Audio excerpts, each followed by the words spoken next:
will be our 8th round of granting. So we're super excited to be here and hopefully answer some questions. We'll start with some introductions. So my name is Michael Moody. I am the Marketing and Outreach Manager here at Prairie Care Fund. We've also got Kelly Larson, who is on the call. She is our Development Manager here at Prairie Care Fund.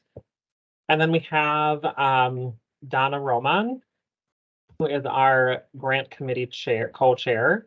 And then Jody Witt, who is also going to be on the call, and she is a grant committee member. So 4 of us here to help answer any questions you all might have. We have a little bit of an agenda to go through here, and then we'll open it up for general Q&A for you all to join in.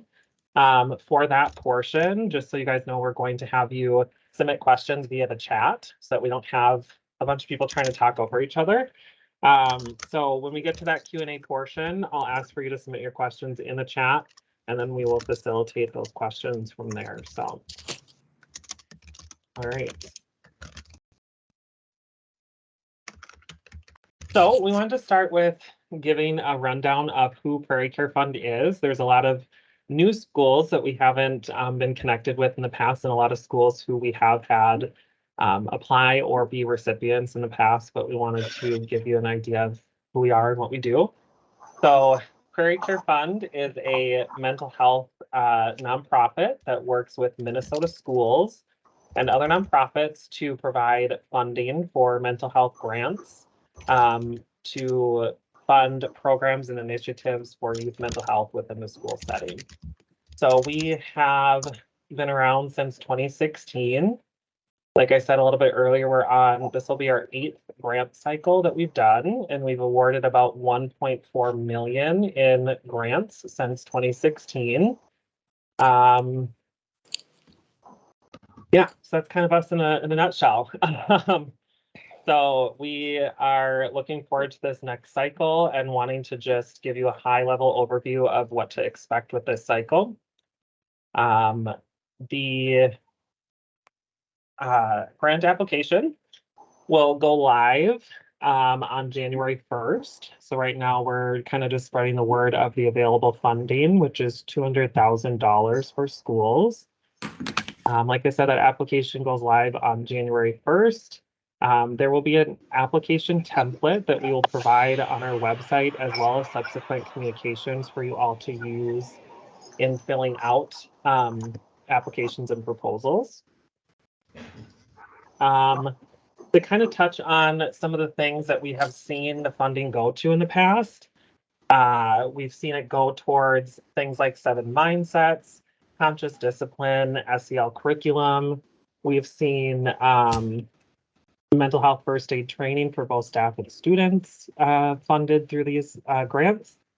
We've also seen calm spaces or calm rooms established within the school setting with these funds. A whole list of things, to be honest. So in the grant application guide, which is available on our website, it does give an example of some programs that we have given funding to in the past that we felt were really good examples of successful programs that we've seen come across several times over within our applications. So I suggest looking at that, and then we, of course, are happy to answer any questions about potential projects that you're thinking of and whether they would be eligible for funding. All right. I think we're good. Sorry about that. Okay, so things that are ineligible for funding. We will not cover any staff salaries for work that is not already a part of one's job description. We will not cover any tier 2 and 3 mental health treatment or direct therapeutic services, basically anything that you could be billing for, indirect costs or capital expenses. Of course, there might be some other things that we're missing from that list, but again, it might be a case-by-case basis, and we can discuss that with you if you're not sure if you would be eligible. So, all right, so let's talk about the application process. So we have And yes, Kelly, thank you. In the chat, Kelly just provided the link to our grants page. That's where you're going to find a lot of this additional information, as well as the grant application guide, which has some of the criteria and examples of programming in it as well. So, all right, so our application process, like I said, that goes live January 1st. That will be the window for submission will be open through February 26th of 2024. By 5 p.m., those proposals need to be in. Once we have received the proposals, those are all reviewed by our grant committee, where they are then scored based off of the scoring rubric that we use. We do touch on those details in that application guidebook as well. We make sure to remain unbiased in our review process. So if any of our grant committee members have a conflict of interest with any school, we do ask that they step away from reviewing that school, just to make sure that we're giving a fair review process to all applicants. Any top selections that we make, we may ask to have a follow-up call with you to clarify anything on the application that we just, again, need some more explanation on potentially. All right, approval and declinations of applications. We will communicate approvals or any that we are declining via email by May 1st of 2024. Contracts will then be issued to those who are granted funds immediately following that approval. And then first payments will be issued upon receipt of the signed contract, which typically takes place in May or June. So May and June of 2024. Exact dates, if you are a recipient, will be provided for all of those things. But that's the kind of range that we're getting right now. From there, we will pair you up with what we call a liaison. So we have a liaison program. It is mostly made up of grant committee members. The intent behind that is to have a strong connection with each of our recipients, knowing that it's hard for staff at Prairie Care Fund. There's only a few of us to be in constant contact with our recipients. We want to make sure you all feel supported in the implementation of your program or project throughout the next school year. So we will assign a grant liaison who will be there to help facilitate communications on behalf of Prairie Care Fund, as well as gathering different materials from you that are required for that contract. Reporting, so we do require that there be a midterm report, which will be due in October of 2024. And then final reports are typically due in June, so June of 2025 for this cycle. Final payments will be issued in November of 2024 upon completion of your midterm report and subsequent documentation needed for that. And then we do, once we get those, we do review things. If there's any concerns or anything with the project that needs to be adjusted, we will do that at that time, have those discussions as well before payments are cut. There's a lot of information. All of this we will try to make available on our website. Some of it is there currently, and then some of it, like I said, is built into that grant application guide that we do also have on the website, which again, that link is in the chat. That's prairiecarefund.org/grants. I think at this time, we would like to open it up for a general Q&A. So like I said at the beginning of the call, I think the best way for us to facilitate this is to have you submit your questions via the chat, and then we will try to get those answered. This is our first time doing this, so bear with us as we navigate this. It might be a little bit of an overwhelming thing for us to organize here right away, but we will do our best. So go ahead and get this open. All right, so we do have our first question, it looks like. So thank you, Beth. The first question, you mentioned funding for calming rooms has been awarded in the past, but capital not allowed. Does that mean no construction expense can be included with the request? An example, to enclose with a wall or, to enclose with a wall a partially open space to create an enclosed space for a calming room. Yep, I'll take it. Okay. No capital expenses, unfortunately. Little things like pillows or maybe a coffee maker or something like that to help add content to the space, but putting in the walls, putting in new floors, paint, new ceiling, new lights, all not suitable for our funding. So you'll want to look elsewhere for that. But good question. Mhm. The next question, thank you, Beth, for that question. The next question I'll put in the chat here is, we do call out on our proposals that the proposals do need to align with our mission and vision.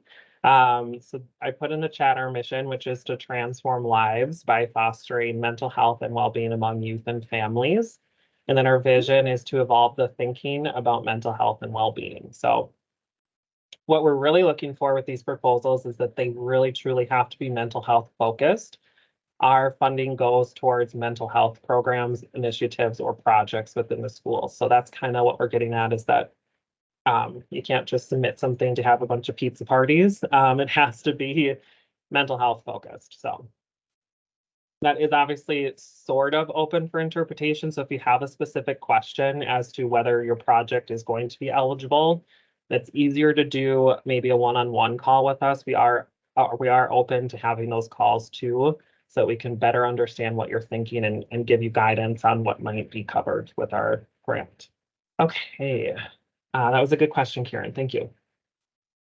Amanda, so on your grant document, you suggest step 1 as seeking district administrative approval. What type of district level involvement is required, suggested for a school building based proposal?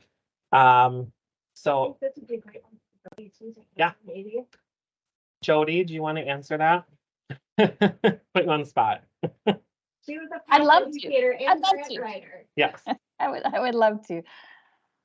The building principal should be involved. They should understand what you're doing. They should understand the budget. You know, if you're going to be doing some training, obviously principals or or if you're doing district-wide training, you should include district administrators as well. Because finding those dates, as all of you school people know, finding those dates is really hard because there isn't that much time for training. So in those sorts of things, you should be, well, I think the principal or the superintendent will have to sign off on the grant as well.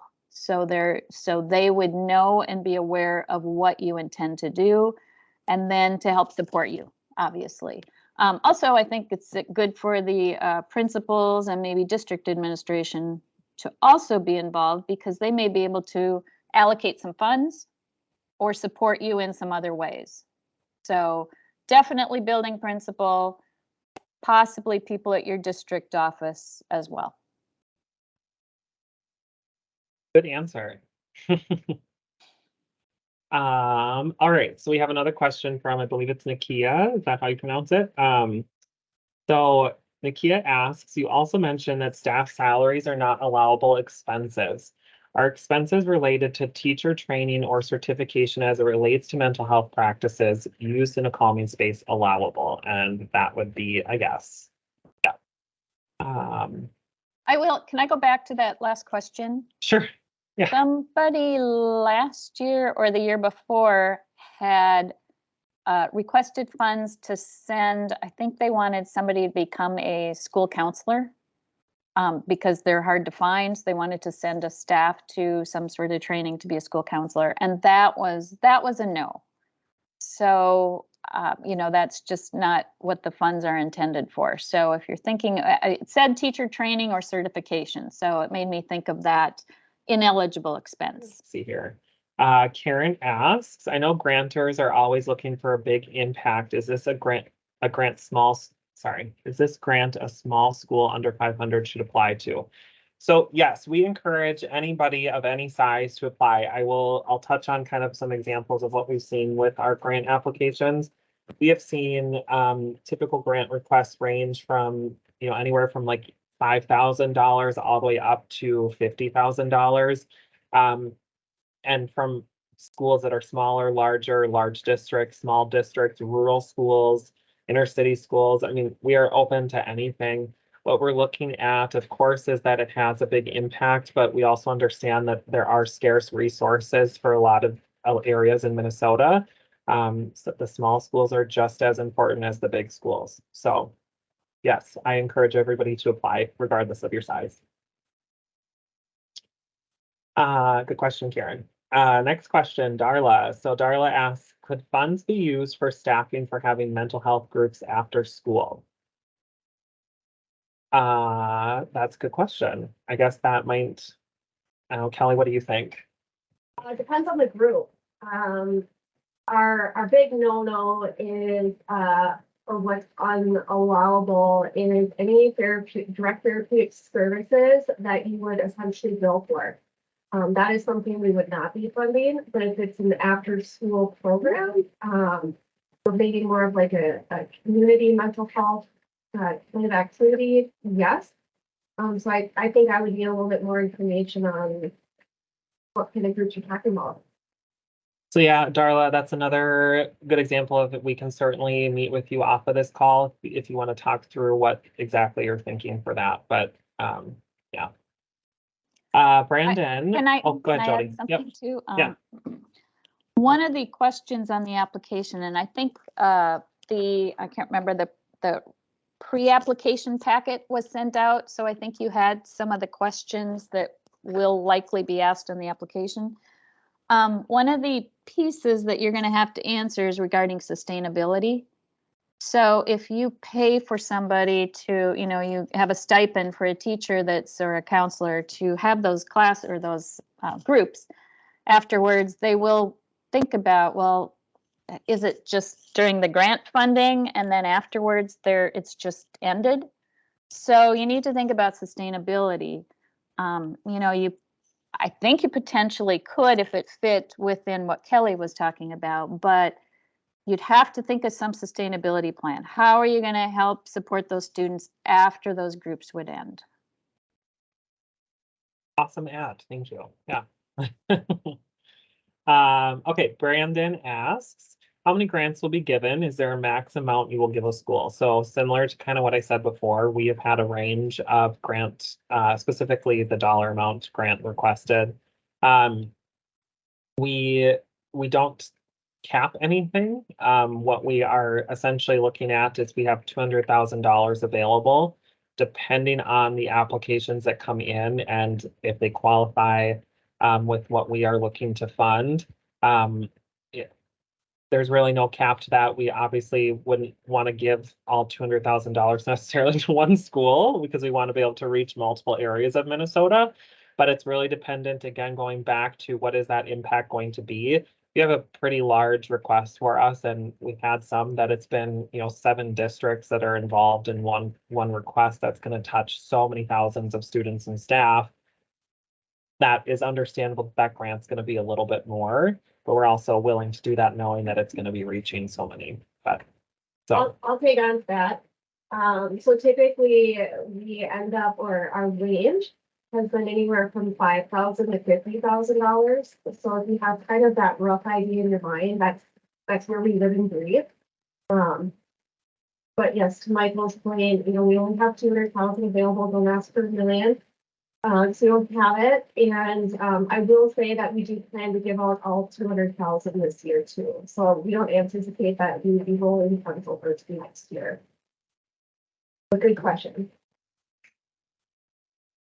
Keep them coming. Drop your questions in the comment section or chat section, I should say. Sorry. On you.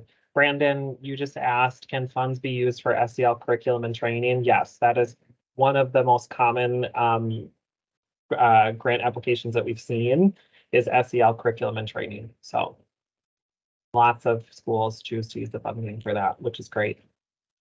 Michael, can I point them to, I think all the school districts got this request for proposals. Is that correct? It was linked in communications. It's also going to be linked. So the link that Kelly put in the chat, which is prairiecarefund.org/grants.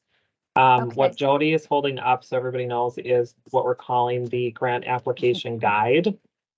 And Well, and I wanted to point out specifically on page 4 of that guide, it talks about mental health funding strategies, and there are 8 strategies that the Prairie Care Fund is interested in, believes that these will impact schools. So, such as SEL, social and emotional learning, school climate and connectedness, school mental health foundational components. So anyway, there are 8, including employee mental health is also one of the options. So the 9th option is propose a strategy to meet your school community needs. So if you just look through here, you should be able to kind of think if your project is fitting in one of these areas. I think that would be helpful for you. oh, Emily asked, so some of you might be familiar with Prairie Care. Prairie Care is a mental health organization here in Minnesota, and we are the nonprofit arm of Prairie Care. So they offer services, we offer grants within the schools. So good question. All right, Alyssa. Alyssa asks, how does payment work if we would like to have a staff training during workshop before students report? So I'm translating that as something during workshop during the summer. We have had several schools do a majority of their implementation before school starts. So we've had schools do that for sure. Yep. To go back to that timeline, if you are selected to be a recipient, contracts, as soon as you're notified in May, contracts would be sent out for you to sign and turn back. And as soon as we get those in hand, then that first payment check is issued to you. And ideally, we try to get all of the money out the door before you go out for summer break. So then when there are those summer trainings that are scheduled, that you have the resources to get them on. Good question. While we're waiting for another question, could I share, I'm asking Kelly and Michael because I'm a volunteer with Prairie Care. Could I share just some things that I think are important from a grant reviewer perspective? Yeah, absolutely. Okay, so when you get the application and there's certain questions, first of all, just answer the questions and in a concise way because we're reading a lot of them. So I want to say there's like 4 things that I want you to think about. One is really, what's your program, or what is your program going to help? What's it going to help solve? What's it going to help impact? Make sure that kind of that outcome, your goal, make sure that that's very clear, very concise. That will help us because we just want to know initially, like, what are you trying to do here? What are you trying to help? Number 2 is, what are you going to do? So you're just giving us a brief synopsis of kind of the steps that you're going to take. There's going to be a timeline, so you will put that in there. But every grant reviewer should have, after they read your proposal, and you don't have to be a grant writer to do it, it's very simple. Every grant writer should, or grant reviewer should have an idea what the heck you're going to be doing. So over that, June time to May, when the grant is in place, what's it going to look like? Grant reviewers should have a vision of that. They should be pretty clear about what you're doing and kind of when you're doing it. And they should have some kind of emotional tug, at my heart, or like, wow, that's a cool idea, or hey, that's really going to help these kids from whichever, wherever you're at. So think of that. The evaluation, how are you going to know that you were successful or did what you wanted to do? The budget should have no surprises in. You're going to have to, I would itemize it very clearly, 35 books times $1.35. So we're very clear about how you're spending your money. Don't throw something in there that doesn't seem right, because we will be going, that just doesn't seem right. And then the sustainability issue. How will you you might not be able to have the certain things that you had with the grant, but how will you keep this moving forward? How will you keep supporting the kids?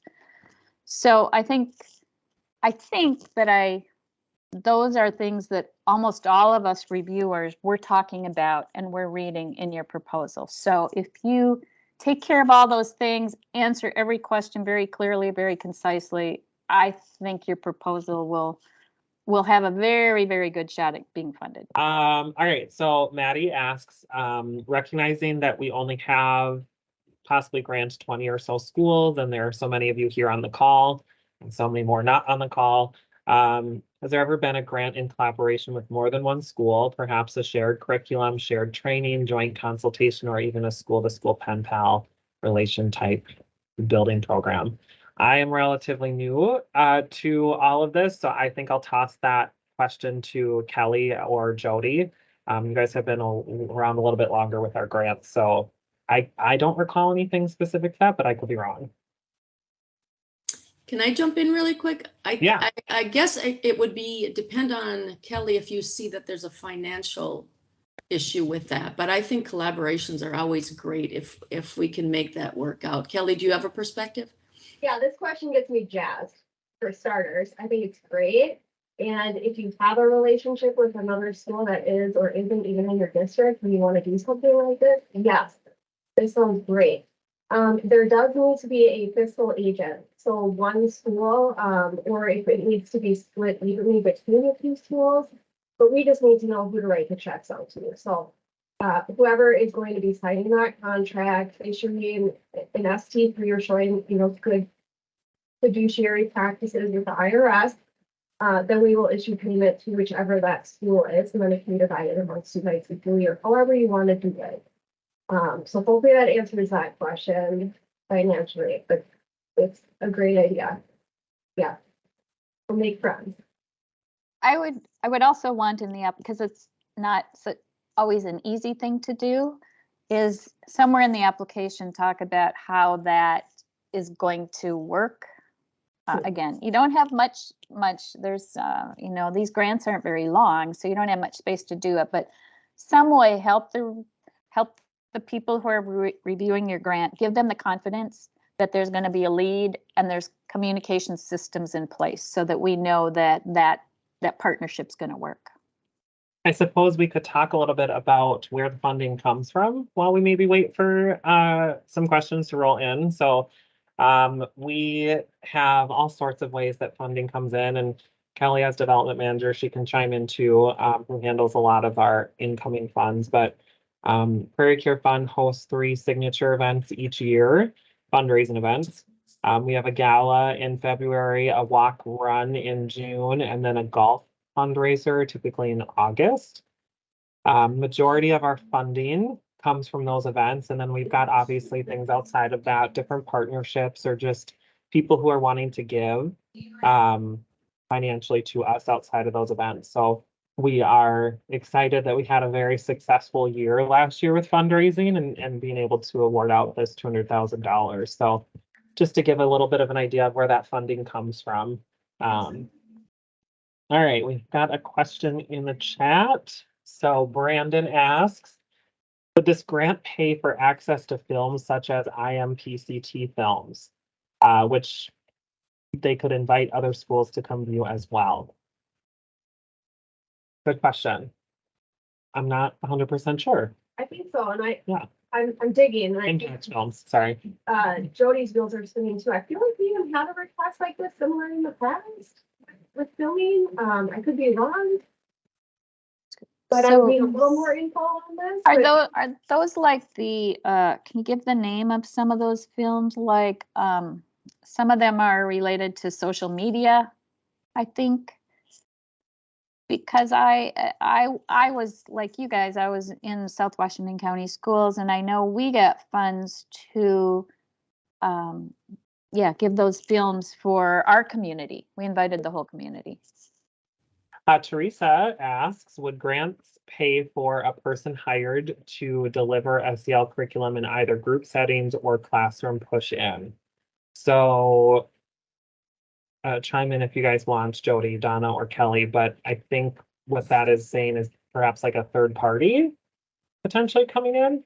Yeah, I think normally a lot of those curriculum, they suggest that the classroom teacher deliver it, so they're more in tune with the students. We've kind of leaned towards that. I don't know that we've ever paid for an outside person to come in and do that. So I'm thinking probably not. The impact question, I'm going to go back to, I think one of Jody's points was, how are you going to then continue to use that information with your students after the movie? So I think that'll be a part of that application as well. So Teresa added to that question about the SEL curriculum delivery from a person hired, so specifically hired for that position. No, So I was gonna say, so that would be a no, because it would be a salary. if it's already in one's job description, we will not pay for staff salaries. Trainings and stipends and that sort of thing is different. But actual staff salaries, no, unfortunately not. I wish we had the money to do it. I do know, if anybody familiar with Kathy Flaminio of Mindful Movement, okay. I do know that she did some trainings in classrooms, but we also had teachers in there that were observing. So, again, if you always think about the sustainability of it, always think about how to get, I don't know how else to say it, but the biggest bang for the buck, how can you propose that? So it might not just be somebody you can't hire somebody and then they deliver it, but there are ways to get around that a little bit, like we did with Kathy Flaminio.